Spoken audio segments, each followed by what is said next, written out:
پیران چشت سے اس کا تعلق ہے، اس کے لیے اللہ پاک نے خضر علیہ السلام کو 5 سال کی عمر میں اس کے لیے بھیجا۔ اب یہ بتائیں کہ یہ جو ہے نا پیغمبری میں اور لیائی میں کتنا فرق ہے۔ جہاں لیائی ختم ہوتی ہے وہاں سے پیغمبری کی حدود شروع ہوتی ہے، لیکن اللہ پاک کی یہ اس امت پر خصوصی رحمت ہے، خصوصی کرم ہے، خصوصی فضل ہے کہ انہوں نے بچوں کے لیے بھی خضر علیہ السلام کو بھیجا۔ ویسے تو قطب پاک کے بہت ہی زیادہ کرامات ہیں، بہت ہی زیادہ سسٹم ہے ان کا،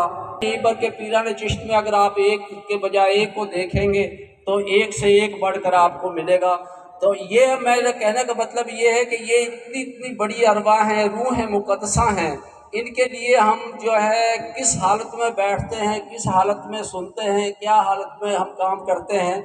یہ ہمارے لیے اگر ہم 70 مرتبہ اپنی زبان کو پاک کریں اور پھر ان کا نام لیں، پھر بھی ہم ان کا حق ادا نہیں کر سکتے۔ اللہ پاک نے ان کی ایسی روحیں پیدا فرمائی ہیں کہ یہ بہت ہی جو ہے نا وہ ہزاروں سال نرگس اپنی بے نوری پہ روتی ہے، بڑی مشکل میں ہوتا ہے چمن سے میں دیداور پیدا۔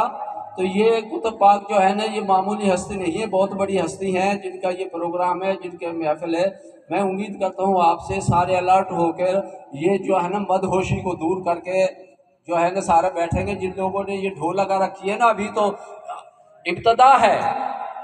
ابھی تو ابتدا ہے، 4 گھنٹے 5 گھنٹے یا 6 گھنٹے بیٹھنا ہے، ابھی سے ڈھول لگا رکھی ہے، یہ کیا سنیں گے کیا کریں گے۔ تو یہ تھوڑا سا ذرا سیدھا ہو کے بیٹھیں آپ اپنے آپ کو، اور یہ دیکھیں کن کا نام لیا جا رہا ہے، کن کی محفل ہو رہی ہے، کن کا حساب کتاب ہے، آپ مہربانی کریں آپ